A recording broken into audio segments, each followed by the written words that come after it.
Sœurs, j'espère que vous allez bien ce matin. On veut prendre le temps de louer, rendre grâce à Dieu pour ceux qui se sont occupés de nos enfants pendant l'été avec ce programme. Puis on rend grâce au Seigneur d'avoir pu, que nos enfants aient pu entendre parler encore une fois des merveilles de Dieu puis de son amour pour nous en Jésus-Christ. Ce matin, on va continuer notre étude dans l'Évangile de Luc. Peut-être est-ce que je pourrais demander de rallumer un petit peu la lumière pour qu'on puisse mieux voir dans nos Bibles. Donc, j'invite à tourner dans le passage dans Luc au chapitre 23, parce que ce matin, j'espère que vous avez vos Bibles avec nous. Vous avez vu, on a eu un petit problème avec la projection, donc ça se peut que le passage ne soit pas affiché ce matin. Donc, pour suivre avec nous, je vous invite à tourner dans Luc 23. Et ce matin, nous allons lire le passage qui se trouve dans les versets 1 à 25. Et donc, je vois que ça s'est un petit peu arrangé. On va prier que ça continue comme ça. Luc 23, et on va lire les versets 1 à 25. Ils se levèrent tous, et ils conduisirent Jésus devant Pilate. Ils se mirent à l'accuser, disant: Nous avons trouvé cet homme excitant notre nation à la révolte, empêchant de payer le tribut à César et se disant lui-même Christ, roi. Pilate l'interrogea en ces termes: Es-tu le roi des Juifs? Jésus lui répondit: Tu le dis. Pilate dit aux principaux sacrificateurs et à la foule: Je ne trouve rien de coupable en cet homme. Mais ils insistèrent et dirent: Il soulève le peuple en enseignant par toute la Judée depuis la Galilée où il a commencé jusqu'ici. Quand Pilate entendit parler de la Galilée, il demanda si cet homme était galiléen. Et ayant appris qu'il était de la juridiction d'Hérode, il le renvoya à Hérode, qui se trouvait aussi à Jérusalem en ces jours-là. Lorsque Hérode vit Jésus, il en eut une grande joie. Car depuis longtemps, il désirait le voir à cause de ce qu'il avait entendu dire de lui, et il espérait qu'il le verrait faire quelques miracles. Il lui adressa beaucoup de questions, mais Jésus ne lui répondit rien. Les principaux sacrificateurs et les scribes étaient là et l'accusaient avec violence. Hérode, avec ses gardes, le traita avec mépris, et après s'être moqué de lui et l'avoir revêtu d'un habit éclatant, il le renvoya à Pilate.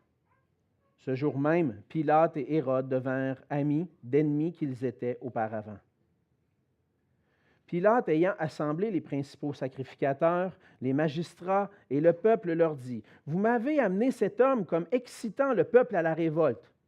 Et voici, je l'ai interrogé devant vous, et je ne l'ai trouvé coupable d'aucune des choses dont vous l'accusez.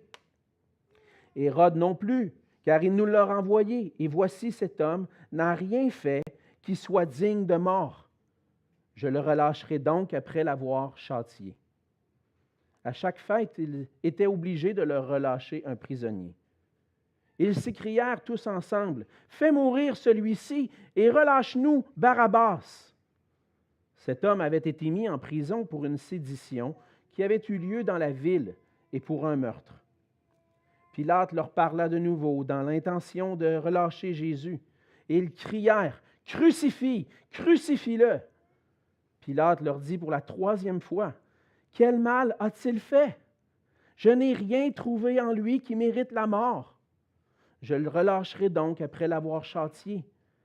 Mais ils insistèrent à grands cris, demandant qu'il soit crucifié, et leurs cris l'emportèrent.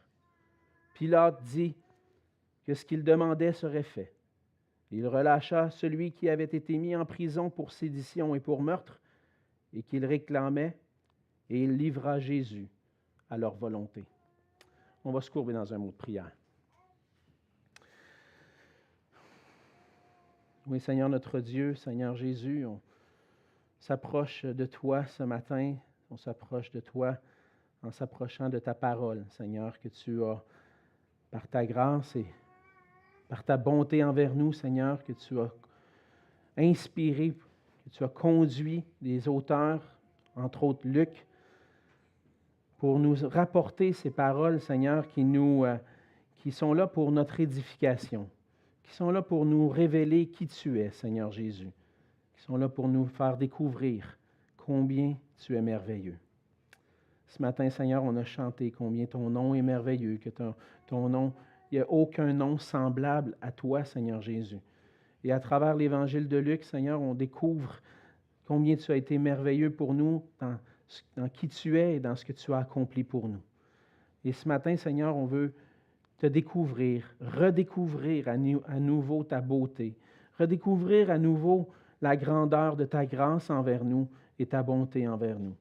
Seigneur, puisses-tu, à travers ce passage, parfois on peut le lire et passer rapidement, qu'on puisse découvrir les trésors que tu veux nous enseigner sur toi et qu'on puisse à nouveau t'admirer, toi, Seigneur Jésus, notre Sauveur parfait.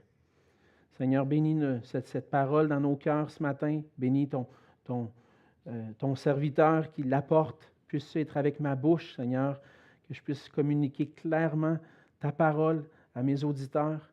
Sois avec chacun de nous afin qu'on puisse être animé de ton esprit pour la recevoir et obéir à cette parole, Seigneur. Merci pour ta grâce envers nous. Merci pour ce temps qu'on peut avoir ensemble. Et c'est dans le nom précieux de Jésus que je te prie. Amen. Amen. Ça fait maintenant presque 2 ans qu'on parcourt ensemble l'Évangile de Luc. Et lorsqu'on regarde ensemble l'Évangile de Luc, on a vu à travers chacun des passages, chaque chapitre, chaque section du livre, des vérités sur Jésus. À travers Luc, l'auteur Luc lui-même nous montre différents aspects de la personne de Jésus et de son ministère qui est venu, lorsqu'il est venu sur la terre. Il nous le fait découvrir comme étant le Christ, le Sauveur et le Seigneur glorieux. Chaque vérité présentée dans cet évangile nous aide à apprécier davantage la personne de Jésus-Christ et ce qu'il a fait pour nous.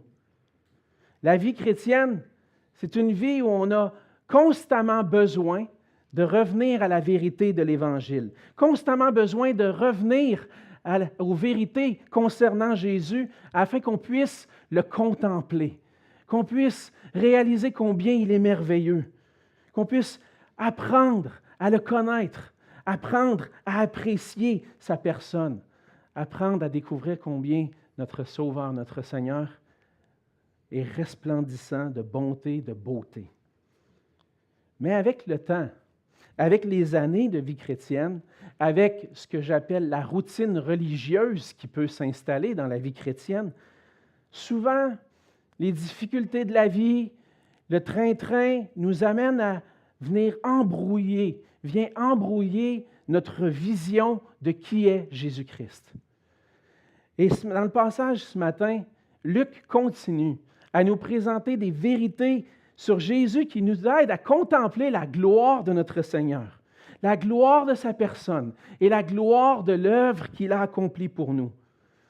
On a vu dans Luc que pendant son ministère, Jésus a annoncé le royaume de Dieu, a annoncé la venue du royaume de Dieu. Il s'est promené de ville en village depuis la Galilée jusqu'à Jérusalem et a annoncé à ses disciples sa mission.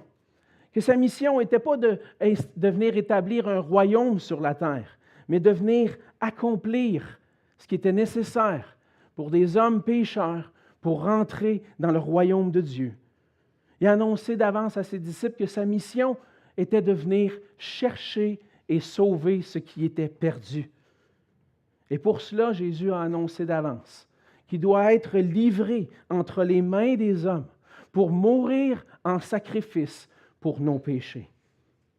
Après avoir célébré la Pâque avec ses disciples, après avoir célébré le repas du Seigneur, institué le repas du Seigneur, expliqué en détail qu'est-ce que signifie ce qu'il allait accomplir dans la suite, Jésus a été livré par un de ses disciples, par Judas, aux autorités juives. Il a comparu devant le Sanhédrin. Le Sanhédrin l'a reconnu coupable de blasphème parce qu'il a déclaré qui il est, le Fils de Dieu. Et pour cela, les autorités juives vont chercher à le mettre à mort. Pour eux, Jésus est coupable de blasphème et doit être mis à mort. Et dans le passage de ce matin, on va voir à travers ce qui se passe, à travers le fait que Jésus est livré maintenant aux autorités romaines, on va voir encore des aspects de notre Seigneur et de notre Sauveur. Et on va voir ensemble que pour sauver parfaitement, Jésus est le roi innocent qui a été livré injustement jusqu'à la mort de la croix. Jésus est venu pour sauver parfaitement. Et pour nous sauver, Jésus a subi l'injustice en devenant pour nous ce qu'on voit dans les versets 1 à 6. Le premier point de ce message. Jésus est devenu pour nous le roi faussement accusé. Jésus est conduit par les Juifs, par le Sanhédrin, devant Pilate, le gouverneur romain. Et comme on l'a vu précédemment, les membres du Sanhédrin ont arrêté leur sentence. Pour eux, Jésus doit être mis à mort parce qu'il a déclaré être le Fils de Dieu. Il mérite la mort, il s'est fait égal à Dieu et il mérite d'être mis à mort. Malheureusement, pour eux, ils n'ont pas l'autorité pour accomplir ça. Ils n'ont pas l'autorité de mettre à mort Jésus. Ils n'ont pas le droit, eux, comme autorité juive vivant dans l'Empire romain, de mettre à mort Jésus. Alors, c'est les Romains qui possèdent ce pouvoir-là. Qu'est-ce qu'on va faire? On va amener Jésus devant le gouverneur romain. Les Romains avaient gardé certains pouvoirs.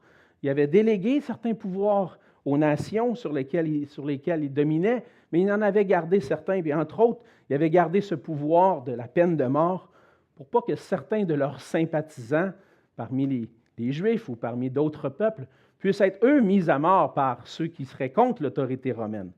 Alors, c'est les Romains qui possèdent ce pouvoir-là, de mettre à mort quelqu'un. Mais pour réussir à le faire condamner devant des Romains, les Juifs ont besoin de trouver de nouvelles accusations. Les Romains, ici, ont dit il mérite la mort parce qu'il est le Fils de Dieu, c'est un blasphème. C'est des choses religieuses qui concernent les Juifs. Les Romains ne sont pas concernés par ça. Et là, les Juifs, à travers cette présentation devant Pilate, vont trouver des raisons politiques pour lesquelles Jésus pourrait être mis à mort. Et pour réussir à faire condamner Jésus, ils vont trouver des fausses accusations. Ils vont devant Pilate, qui se trouve à Jérusalem pendant cette fête-là. Normalement, Pilate, comme gouverneur romain, exerçait son pouvoir à partir de Césarée, qui était la ville romaine où s'exerçait le pouvoir. Mais là, il est à Jérusalem, et on peut comprendre que probablement Pilate est à Jérusalem en raison de la fête de Pâques. Il y a un grand rassemblement à Jérusalem. Les Juifs se rassemblent à Jérusalem pour la Pâques. Il y a un grand rassemblement, puis pour s'assurer que tout se passe bien, les autorités romaines se retrouvent à Jérusalem, et Pilate, entre autres, est à Jérusalem. Et donc, ils sont pas, le Sanhédrin, Jésus vient de comparaître devant la Sanhédrin, ça donne bien, Pilate est dans la région, Pilate est à Jérusalem, et le Sanhédrin vont l'amener devant Pilate. Au verset 2, ils vont accuser Jésus. Ils disent que, dans un sens, pour convaincre le gouverneur romain d'exécuter la sentence, ils vont dire, nous avons trouvé cet homme excitant la nation à la révolte. On a examiné cet homme-là, puis il se promène dans différentes places partout en Israël, dans la Judée, puis il veut provoquer une révolte. Ils vont donner 2 raisons. Il dit, il fait cela en empêchant de payer le tribut à César. Et puis, en se proclamant lui-même le Christ, c'est-à-dire le roi. Vous voyez, c'est évident pour nous. Après avoir étudié l'Évangile de Luc, il n'y a rien de plus faux que ça. Il n'y a rien de plus faux. Est-ce que Jésus s'est promené de village en village pour provoquer des révoltes, pour provoquer la rébellion contre les Romains? Absolument pas. Au contraire, on voit que Jésus, lorsqu'on lui pose des questions, entre autres, à qui est-ce qu'on doit payer l'impôt? À Dieu ou à César? À qui est-ce qu'on doit donner l'impôt? Jésus répond dans Luc 20, « Rendez à César ce qui est à César et à Dieu ce qui est à Dieu. Est-ce que Jésus a empêché les Juifs de payer l'impôt à César? Ben non, au contraire. Il leur disait, payez l'impôt. Soyez soumis aux autorités. Jésus ne provoquait pas la révolte. Mais pour prendre Jésus pour réussir à le faire mourir, ils ont besoin de trouver des raisons. Et en plus de ça, ils se proclament être le Christ. Pour les Romains, ça ne veut pas dire grand-chose, ça, être. C'est quoi ça veut dire, ça, être le Christ? Mais pour les Juifs, ils savent que ça veut dire qu'il veut être le roi. Il se déclare être lui-même le roi des Juifs. Et on voit dans d'autres passages, entre autres dans l'Évangile de Jean, que les Juifs vont dire n'importe qui se proclame roi est contre César. Et donc, on voit qu'ils mettent l'accent là-dessus. Il se déclare le roi. Il mérite la mort. Il se déclare contre César. Puis en plus, il dit de ne pas payer le tribut à César. Ce qui retient l'attention de Pilate, c'est le fait que Jésus se proclame roi. Et on va le voir dans la question que Pilate va lui poser. Pilate va l'interroger en ces termes au verset 3. « Es-tu le roi des Juifs? » Est-ce que tu es réellement ce roi qu'on me dit que tu déclares être? Et Jésus ne va pas se cacher. Jésus va déclarer qui il est réellement. Jésus va dire, tu le dis. C'est moi le roi des Juifs. Jésus ne va pas nier qui il est. Parce que c'est lui qui est le roi d'Israël. C'est lui le Fils de l'homme. C'est lui le Christ, celui qui est de la lignée de David, celui qui vient et puis qui vient pour établir le royaume de Dieu. Mais ce n'est pas comme on le voit dans Jean, entre autres. Jésus va dire, mon royaume n'est pas de ce monde. Est-ce que le fait de dire qu'il est le roi des Juifs est un affront à l'autorité romaine? Pas nécessairement. Jésus est le roi des Juifs. Mais il ne vient pas pour établir un royaume politique, il ne vient pas établir un royaume sur la terre. Il dit, mon royaume n'est pas de ce monde. Il vient comme un roi, mais pacifiquement, pour chercher et sauver ce qui est perdu. D'un point de vue humain, c'est le roi légitime. Il vient de la lignée de David, mais il vient sans nécessairement appeler à la révolte contre les Romains. Je donne un exemple très contemporain. On a perdu, pendant les 2 dernières semaines, on a entendu parler beaucoup à la télévision, on a perdu notre reine. La reine Élisabeth est décédée. La reine d'Angleterre nous a quittés et puis a été remplacée par le roi Charles. L'Angleterre continue de vivre sous une monarchie. Mais lorsqu'on prend le temps d'examiner aussi les autres nations en Europe, ce n'était pas la seule nation en Angleterre qui a eu une monarchie dans l'histoire. La France a eu une monarchie. Et puis la monarchie en France a été renversée lors de la Révolution, vers la fin du 18e siècle, les années 1790 environ. La Révolution française a renversé la monarchie absolue. Mais aujourd'hui, les descendants du roi de cette époque-là existent. Il y en a qui sont descendants des rois qui étaient le roi de France à cette époque-là, au 18e siècle. Aujourd'hui, on a un homme qui s'appelle Luc de Bourbon, qu'on dit qu'il est duc d'Anjou, qui est le prétendant légitime au trône de France. Il est légitime. Descendant de la lignée du roi, il pourrait se proclamer lui-même roi de France. Mais est-ce qu'il le fait? Non.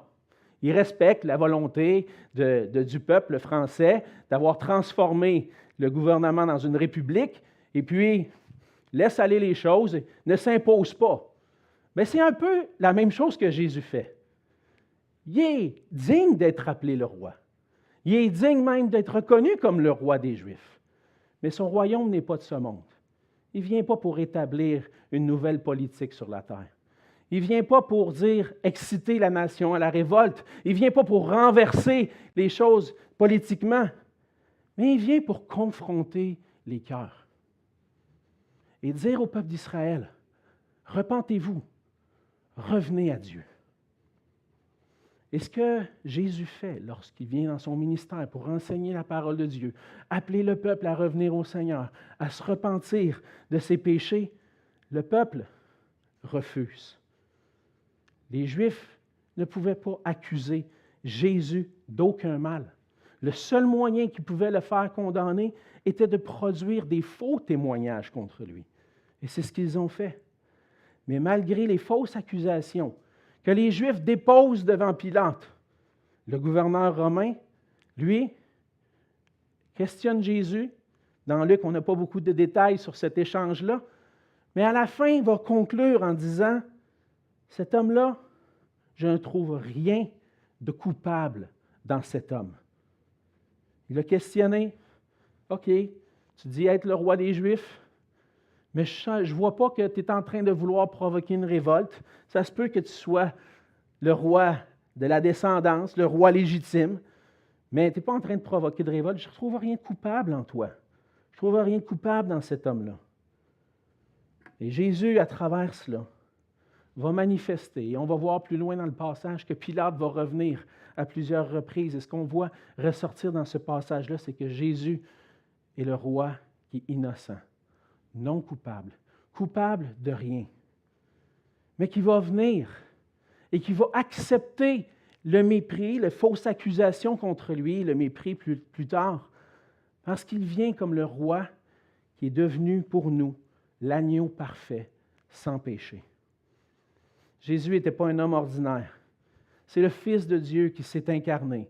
Dieu lui-même, dans la personne de Dieu le Fils, qui vient, qui prend une chair humaine. Il prend une forme humaine et Jésus est 100% Dieu et 100% homme aussi à la fois. Mais il y a une chose qui était différente entre Jésus et nous. Jésus n'a pas hérité de la nature pécheresse que nous avons hérité d'Adam.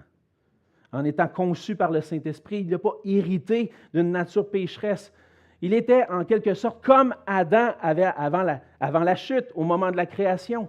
Adam, avant qu'il ait péché, avait été créé parfait, sans péché, avait une relation intime avec Dieu. Il possédait une perfection morale, une intégrité, une justice, une sainteté devant Dieu. Et c'est comme ça que Jésus est venu dans le monde. Jésus est venu dans le monde. Il est venu sans nature pécheresse, en étant sans péché. Et pendant toute sa vie, Jésus n'a jamais péché. C'est pour ça que Paul va déclarer dans 2 Corinthiens 5, 21, il va dire « Celui qui n'a pas connu le péché ». On va voir un peu plus loin la suite du verset, mais Jésus n'a pas connu le péché. Et même dans 1 Jean 3, Jean va dire qu'il n'y a pas en lui de péché. Aucun péché en Jésus-Christ, parce qu'il est le roi parfait, le Dieu qui s'incarne, qui vient prendre une forme humaine, qui n'hérite pas de la nature pécheresse pour devenir pour nous l'agneau parfait sans péché. Et en étant sans péché, Jésus devenait pour nous le sacrifice parfait pour le péché. Comme l'Ancien Testament l'enseigne, on le voit dans la loi de Moïse, on devait offrir en sacrifice un agneau pour couvrir les péchés du peuple et éviter le jugement de Dieu. Et puis, cet agneau-là devait être âgé d'1 an, parfait, sans tache, pas de défaut, sans défaut. Et Jésus vient, il n'a pas commis de péché. Le gouverneur romain est incapable de trouver en lui quoi que ce soit qui pourrait le condamner, parce que Jésus est l'agneau parfait, sans tache, qui vient et qui ôte le péché du monde. C'est pour ça que Jean va dire dans Jean 1, au verset 29, « Voici l'agneau de Dieu qui ôte le péché du monde. » On avait besoin d'un roi parfait pour accomplir notre salut. Ça nous prenait un roi, un sacrifice parfait. Si Jésus avait péché, s'il y avait eu de la culpabilité en lui, il aurait fallu qu'il meure pour ses propres péchés. Le péché mérite la mort, la condamnation, la séparation d'avec Dieu. Et Jésus aurait reçu la punition pour ses propres péchés. Mais en étant sans péché, il vient pour s'offrir comme une victime innocente et parfaite pour des pécheurs. C'est lui qui, à travers sa vie, a accompli parfaitement la justice de Dieu, a obéi parfaitement à toute la loi divine pour venir prendre notre place à la croix, pour nous donner son obéissance parfaite. Et ainsi, en obéissant parfaitement à la loi de Dieu, Jésus est demeuré parfait et sans péché. Aucun homme, personne sur la terre peut se vanter d'être comme Jésus, sans péché. Parce que par nature, on est tous coupables devant Dieu à cause de notre péché. La parole de Dieu dit que tous ont péché, sont privés de la gloire de Dieu. On est tous, sans exception, coupables devant Dieu. Mais il y a un homme qui vient et qui paraît que lui n'a pas cette culpabilité-là sur lui, et c'est Jésus-Christ. Jésus le juste, innocent et parfait, vient et se soumet jusqu'à la croix, devant les principaux sacrificateurs, devant ceux qui exerçaient chaque jour dans le temple, ils étaient même les leaders dans ceux qui offraient les sacrifices. Jésus, lui, est le sacrificateur parfait qui vient, mais pas seulement pour offrir un sacrifice, mais pour s'offrir lui-même en sacrifice. Jésus est devant les principaux sacrificateurs, les chefs religieux, les scribes, qui sont là en train de l'accuser, alors que lui est le souverain sacrificateur parfait, l'agneau parfait qui vient se donner.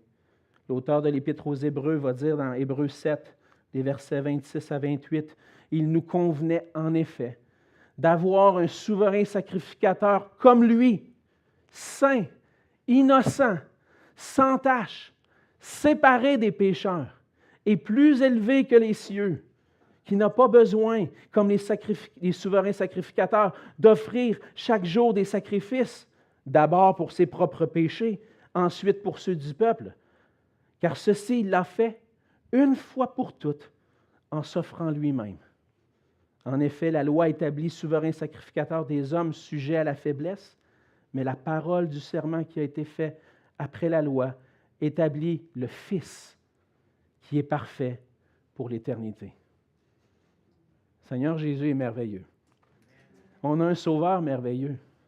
Un Sauveur qui vient, qui prend notre place, qui devient ce souverain sacrificateur qui n'a jamais péché, qui n'a même pas besoin d'offrir des sacrifices pour lui-même. Pas besoin d'offrir des sacrifices pour son péché parce qu'il est pur, sans tache devant Dieu. Mais il vient en s'offrant lui-même, en sacrifice pour nos péchés. Jésus est l'homme parfait, le Sauveur parfait, qui est prêt à supporter les fausses accusations, prêt à subir l'injustice, d'être traité comme un coupable pour accomplir notre salut. Ça me fait penser à un chant qu'on chantait, peut-être dans le passé un petit peu plus. Il y avait un chant qui s'appelait « Rédempteur adorable ». Il disait « Rédempteur adorable, sur la croix attaché, traité comme un coupable, brisé pour mon péché.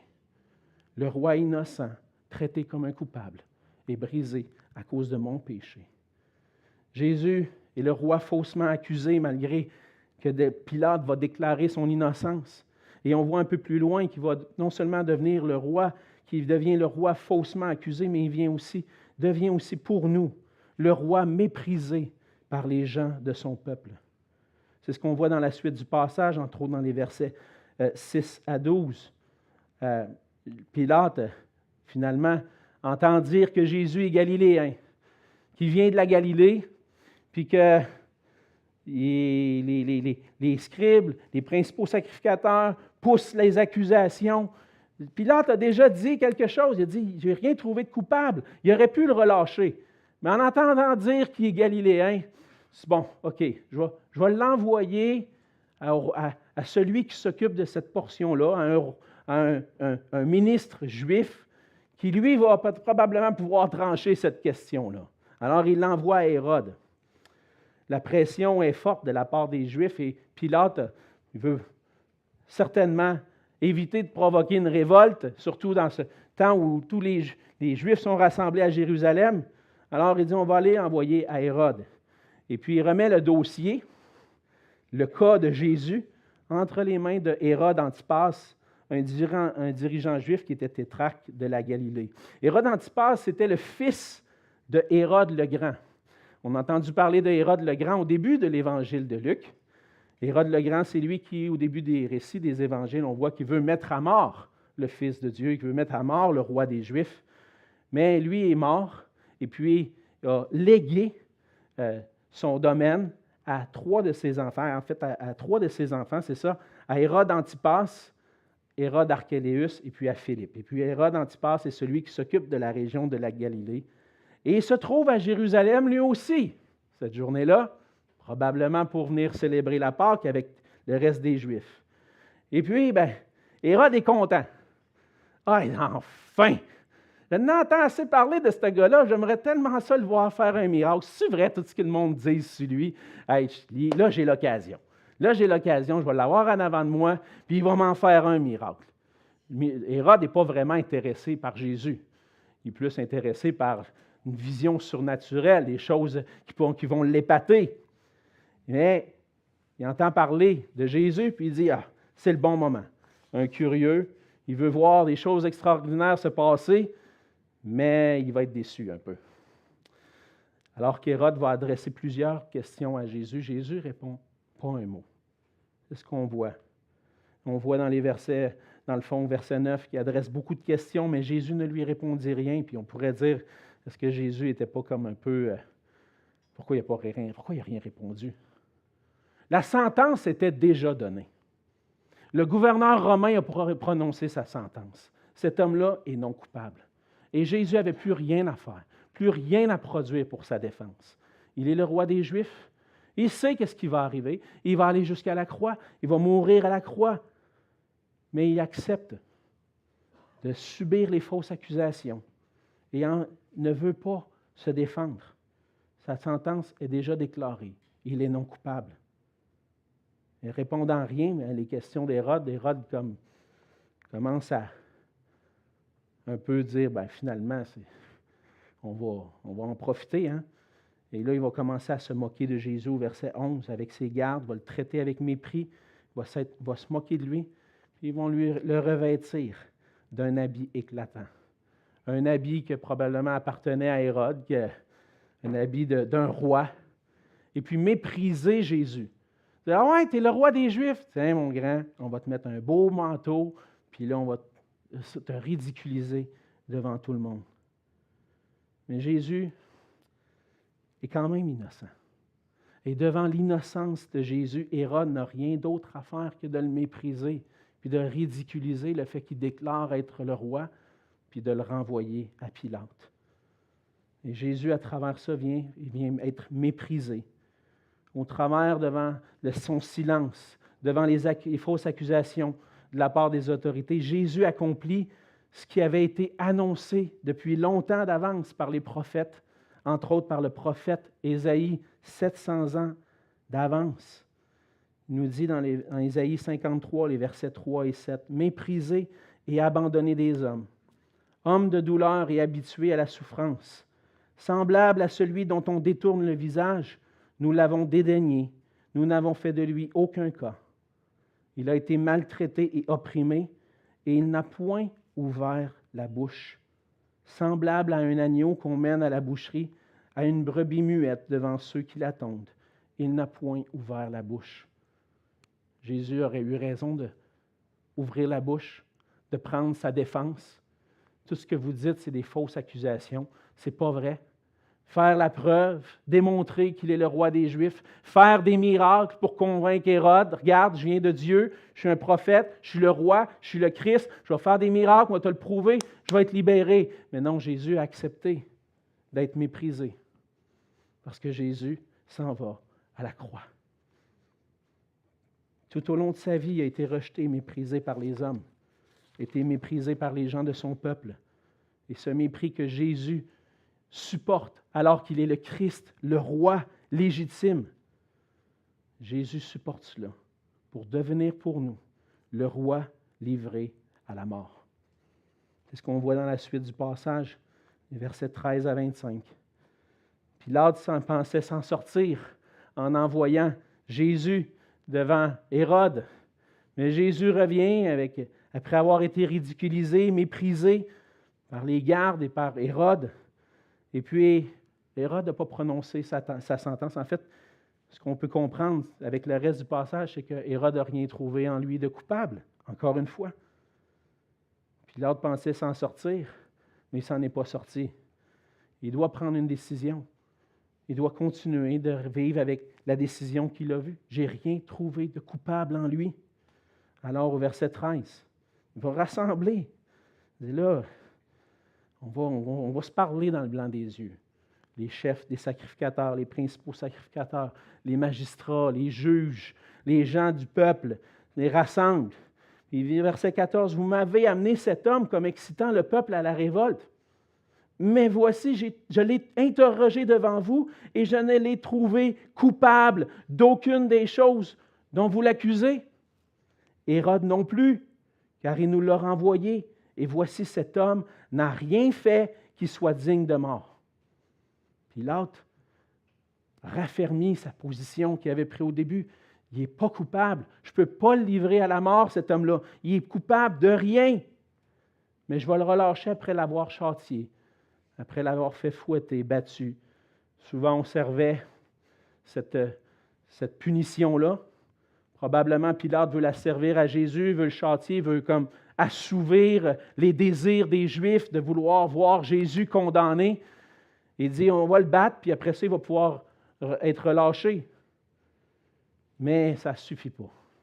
Ce n'est pas assez pour eux. Au verset 18, ils s'écrièrent tous ensemble, « Fais mourir celui-ci et relâche-nous Barabbas. » Il n'y a plus rien qui passe là. Il n'y a plus rien de rationnel dans ce qui se passe là. Jésus est coupable de rien. Prononcé 2 fois sa sentence par Pilate, je ne l'ai trouvé coupable de rien. Mais eux tiennent. Il dit, relâche-nous ce gars-là qui a provoqué une émeute dans la ville, qui a tué quelqu'un. On aime mieux voir lui relâché que lui, qui est coupable, qui n'est pas coupable, qui n'a rien fait de mal, mais qui nous, sans cesse, n'arrête pas de nous casser les oreilles, puis confronter nos cœurs avec notre péché puis notre besoin de repentance. Et encore aujourd'hui, ce qui ne faisait pas l'affaire des Juifs ne fait pas notre affaire. On ne veut pas entendre parler de Jésus. On est prêt à parler de l'amour de Jésus, parler de son accueil. Jésus accueille tout le monde. Peu importe qui t'es, viens à Jésus, Jésus t'aime. Puis on ne parle jamais du péché, du problème que Jésus est venu résoudre en venant à la croix. On veut parler de Jésus, on veut parler de l'amour de Jésus, mais pourquoi Jésus nous a aimés? Pourquoi il est venu? Pourquoi c'était nécessaire pour lui de se rendre jusqu'à la croix? Parce que je suis un pécheur, perdu, condamné pour l'éternité à l'enfer, séparé de Dieu. Jésus m'a aimé, mais il est venu accomplir ma justice, le roi innocent et parfait. Jésus devient le roi innocent qui est livré à la mort. Par la croix, l'agneau de Dieu, innocent et sans péché, est livré en sacrifice pour nos péchés. C'est ce qu'on voit dans la suite du passage. Relâche-nous, Barabbas. Puis après ça, Pilate va le prononcer encore au verset 20. Pilate leur parla de nouveau dans l'intention de relâcher Jésus. Et il cria, « Crucifie-le! Crucifie-le! » Pilate leur dit pour la 3e fois, il essaie de s'en sortir, là. Quel mal il a fait? J'ai rien trouvé en lui, rien de coupable. Je vais le relâcher après l'avoir châtié. Mais ils insistèrent à grands cris, demandant qu'il soit crucifié. Et finalement, leur cri l'emporte. Pilate est devant une situation où il ne veut pas provoquer d'émeute, il ne veut pas provoquer de problème. C'est plus facile pour lui de ne pas se tenir debout devant l'innocence de Jésus, d'accomplir une injustice en relâchant un coupable, puis en condamnant Jésus. Il va livrer Jésus à leur volonté. Jésus est livré à la mort. Et par lui, les péchés vont être punis à la croix. Dans Ésaïe 53, on va lire quelques versets que je n'ai pas lus tout à l'heure, les versets 4 à 6. Jésus se rend jusqu'à la croix pour une raison. Cependant, ce sont nos souffrances qu'il a portées. C'est de nos douleurs qu'il s'est chargé. Et nous l'avons considéré comme puni, frappé de Dieu et humilié. Mais il était blessé pour nos péchés, pas pour les siens. Brisé pour nos iniquités. Le châtiment qui nous donne la paix est tombé sur lui. Et c'est par ses meurtrissures que nous sommes guéris. Nous étions tous errants comme des brebis. Chacun suivait sa propre voie. Et l'Éternel a fait retomber sur lui l'iniquité de nous tous. Il a été enlevé par l'angoisse et le châtiment. Et parmi ceux de sa génération, qui a cru qu'il était retranché de la terre des vivants et frappé pour les péchés de mon peuple? Jésus-Christ accepte d'être faussement accusé, d'être méprisé, d'être livré jusqu'à la mort de la croix à cause des péchés, à cause de ces gens-là, à cause de ces gens-là qui rejettent qui il est, à cause de leurs péchés, mais à cause de nos péchés. Paul va dire dans 2 Corinthiens 5, 21, celui qui n'a pas connu le péché, il l'a fait devenir péché pour nous, pour qu'on puisse devenir en lui justice de Dieu. C'est là la signification de tout ce que Jésus est en train d'accomplir, de tout ce que Jésus est en train d'accepter comme injustice. C'est pour que nous puissions connaître la justice de Dieu, pour que des coupables, pécheurs devant Dieu, séparés de lui pour l'éternité, puissent un jour se présenter juste, sans tache, malgré leurs péchés. Par le sang versé, Jésus est l'agneau parfait qui ôte le péché. Notre roi innocent est livré à la mort et il est notre seul moyen de salut. Aucun moyen, d'autre moyen que par Jésus-Christ. On pourrait dire, moi j'ai mené une bonne vie. J'ai quand même accompli du bien dans ma vie. Il y en a qui vont dire, ma grand-mère, elle allait élever 14 enfants, viendra pas me dire que Dieu ne l'acceptera pas dans sa présence avec toutes les bonnes œuvres qu'elle a faites. Tous sont coupables devant Dieu. Puis il y a juste une chose qui peut nous donner la justice de Dieu, nous rendre non coupables devant Dieu, et c'est le sang versé de Jésus-Christ à la croix.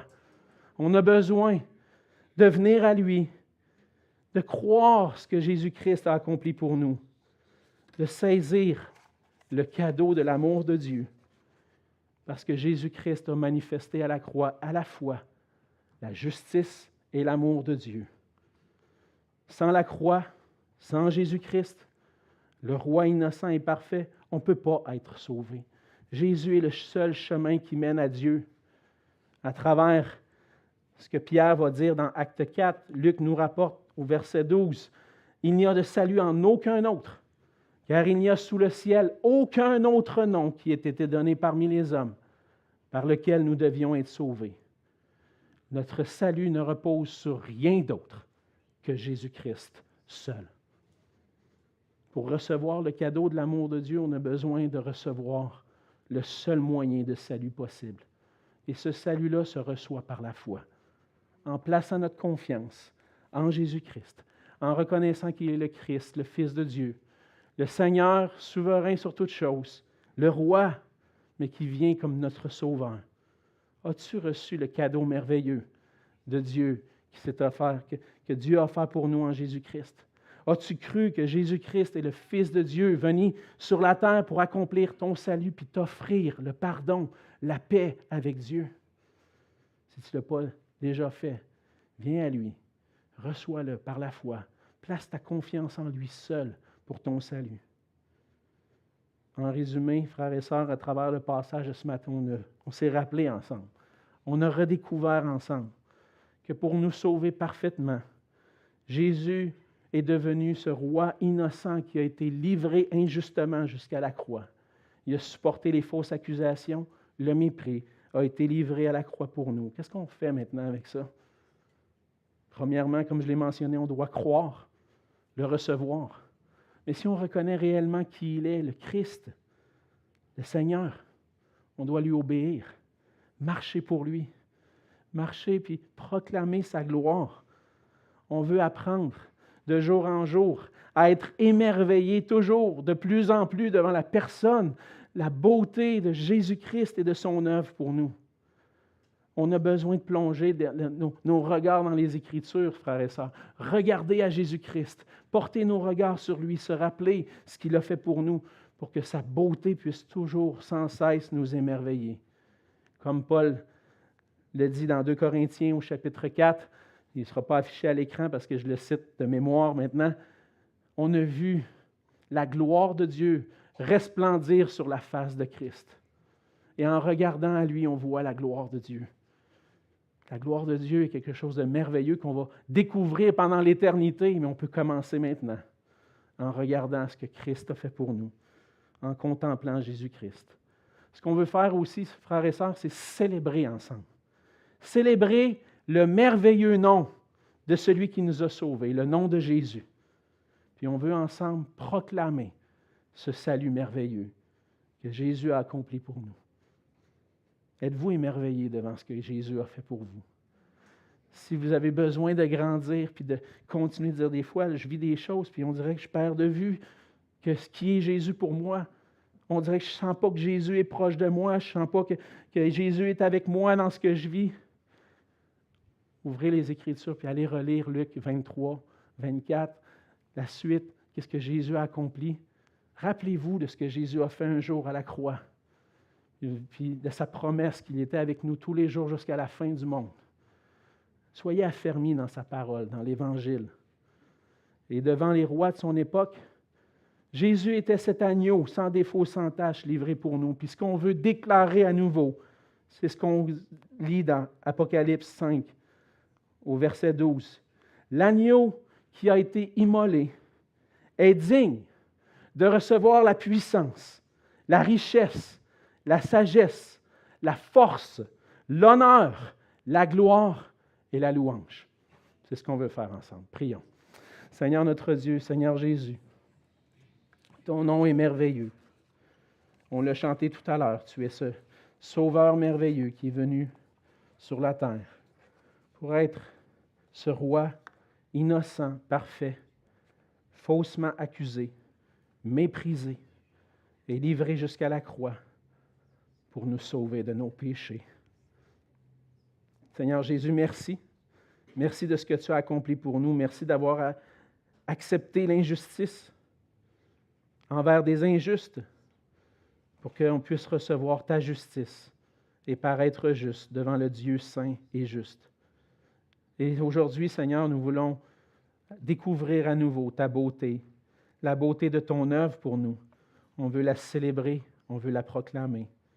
Oui, Seigneur Jésus, tu es l'agneau qui est digne de recevoir toute la louange, l'honneur et la gloire. Et on veut venir devant toi avec des cœurs reconnaissants, des cœurs remplis de ta joie par ton esprit et te célébrer pour tout ce que tu as fait. À toi soit la gloire, Seigneur Jésus. Amen.